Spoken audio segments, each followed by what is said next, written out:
दुष्काळी भाग अशी बीड जिल्ह्याची ओळख आहे। इथल्या शेतकऱ्यांना शेतीसाठी पाण्याची मोठी कमतरता भासत असते। मात्र बीडच्या एका दिव्यांग शेतकऱ्यानं लिंबाची लागवड केलेली आहे आणि त्यातून त्यांना लाखोंचं उत्पादन देखील मिळालंय। पाहुयात बीडच्या एका दिव्यांग शेतकऱ्याची ही यशोगाथा या स्पेशल रिपोर्टमध्ये।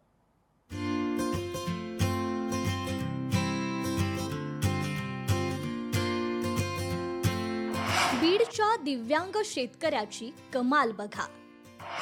कागदी लिंबातून 22 लाखांची कमाई। दुष्काळी भागात फुलवलं लिंबाचं नंदनवन। झाडाला लगडलेली ही लिंब बघा। टपोरी लिंब तोडताना या शेतकऱ्याच्या चेहऱ्यावर समाधान दिसतंय।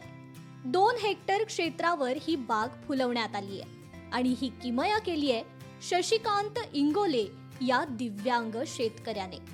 सध्या त्यांनी लिंबाच्या 550 झाडांची लागवड केली आहे। त्यातून त्यांना 22 लाखांचं उत्पादन मिळालंय।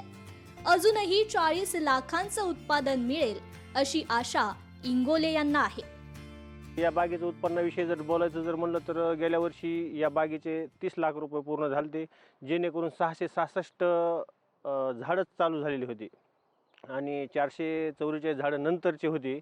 तर ते काही गेल्या वर्षी थोडाफार माल निघाला, त्याला निघाला नाही, परंतु ह्या वर्षी सुद्धा त्या सर्व झाडाला त्याच पद्धतीने माल निघलेला आहे आणि त्यामध्ये जवळजवळ एक 4.5 लाखाचं उत्पादन एक्स्ट्रा वाढलेलं आहे। कृषी विभागाकडून राबवली जाणारी रोजगार हमी योजना तसेच भाऊसाहेब फुंडकर ही योजना इंगोले यांनी राबवली आहे। बीड शहर जवळ असल्यामुळे लिंबांना मोठ्या प्रमाणात मागणी आहे। शशिकांत इंगोले यांना कृषी विभागाचंही मार्गदर्शन लाभलंय।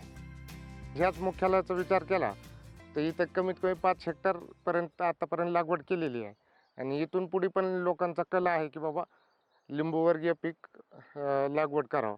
आणि इंगोले साहेबांचा आता बाग पाहून बऱ्याच शेतकऱ्यांची मागणी आहे यावर्षी की बाबा आम्हाला पण लागवड करायची आहे। तसं पाहिलं तर बीड जिल्हा दुष्काळी आहे। अनेकदा कोरड्या दुष्काळाचा सामना इथल्या शेतकऱ्यांना करावा लागतो। मात्र शशिकांत इंगोले यांनी एक आगळा वेगळा प्रयोग करत अपार कष्टातून लिंबाची बाग फुलवली आहे। महत्त्वाचं म्हणजे त्यांनी लिंबाच्या बागेसाठी नियोजन करत आधुनिक पद्धती वापरली आहे। हरिदास तावरे, लोकशाही मराठी, बीड।